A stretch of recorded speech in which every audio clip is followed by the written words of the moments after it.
Hello friends, welcome to your own channel daily stock. तो आज हम आपको वाटेक वाबांग के बारे में बताने वाले हैं शेयर एनालिसिस। तो आप वीडियो को एंड तक ज़रूर देखिएगा, तभी आपको पता चलेगा कि आपको इस शेयर में निवेश करना चाहिए या नहीं करना चाहिए। अगर आपने हमारे चैनल को सब्सक्राइब नहीं किया हो तो आप हमारे चैनल को सब्सक्राइब ज़रूर कर दीजिएगा। सबसे पहले हम आपको कंपनी के बारे में बताएंगे कि कंपनी एग्जैक्टली काम क्या करती है। वाटेक वाबांग लिमिटेड एक होल्डिंग कंपनी है और वो बहुत सारी चीज़ों में एंगेज्ड है, जैसे कि डिज़ाइन, सप्लाई, इंस्टॉलेशन, कंस्ट्रक्शन।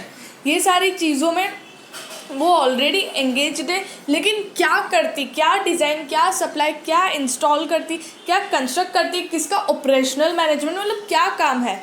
तो उसका drinking water related, waste water treatment, industrial water treatment and desalination plants, इन सब का काम है कि कैसे पानी को ड्रिंकिंग वाटर की तरह बनाना है, वेस्ट वाटर को कैसे ट्रीट करना है, ये सारी चीज़ों का काम है। उनको कैसे डिज़ाइन, सप्लाई, इंस्टॉल करना है, इस चीज़ का कंपनी का काम है। अब बात करते हैं कंपनी डेटा की। सेक्टर का PE 19.18 और इस कंपनी का PE 14.71। अगर आप सेक्टर के PE से कंपेयर करते हो तो ये आपको अभी सस्ते भाव में, मतलब कम रेट्स में मिल रही है। लेकिन ऐसा नहीं है कि अगर सेक्टर के PE से अगर आपको कम रेट्स में मिल रही है तो आप इन्वेस्ट कर लो, नहीं। और भी बहुत सारी चीज़ें होती है जो आपको ध्यान में रखनी पड़ती है, वो हम आपको आगे बताएंगे। अगर आप सेक्टर का PB देखोगे, मतलब प्राइस टू बुक वैल्यू, उसका है सेक्टर का 2.14 है, और अगर आप कंपनी का देखोगे तो 1.14। तो बुक वैल्यू में भी अगर आप सेक्टर के PB से कंपेयर करते हो तो ये आपको कम रेट्स में मिल रहा है। डिविडेंड कंपनी देती नहीं है और सेक्टर का डिविडेंड यील्ड है 3.02%।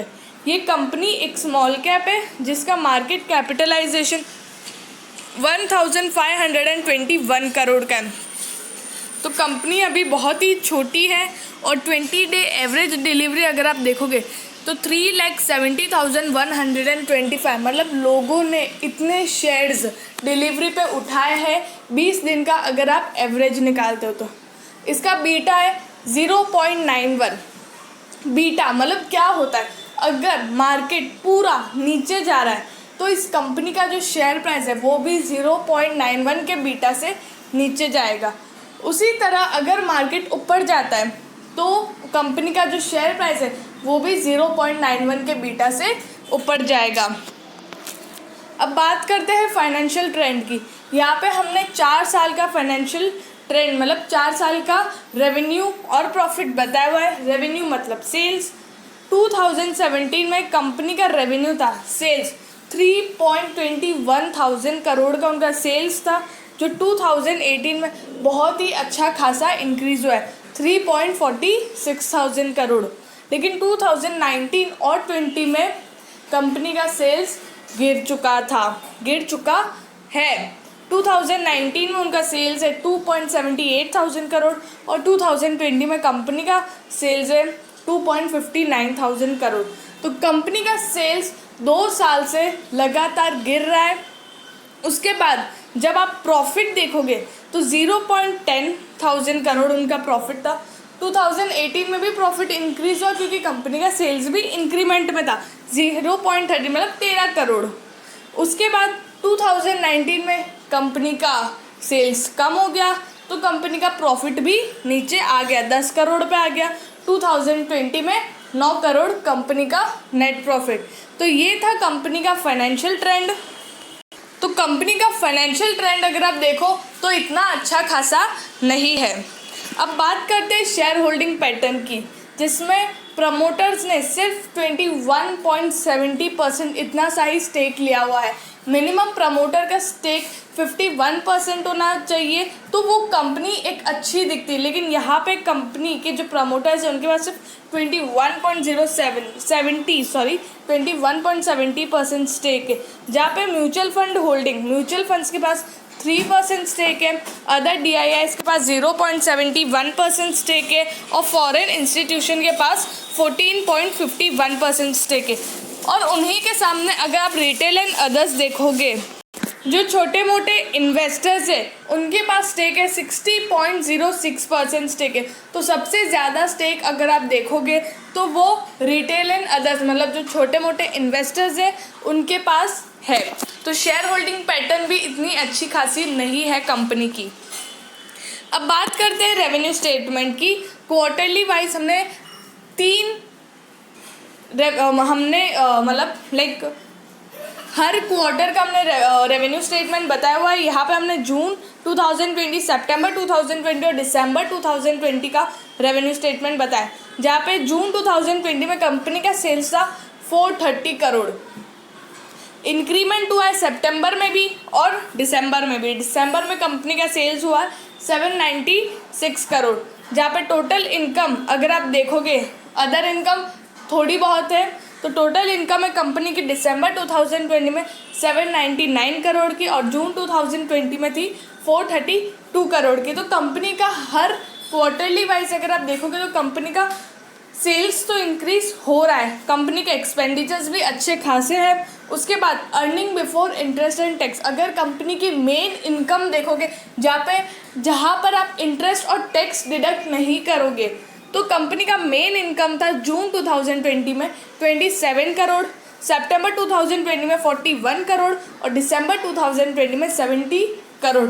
तो कंपनी का हर साल हर quarterly earning before interest and tax increase हो रहा है, जहाँ पे अब earning before interest and tax में से अगर आप इंटरेस्ट और टैक्स डिडक्ट करते हो तो कंपनी का नेट प्रॉफिट आता है।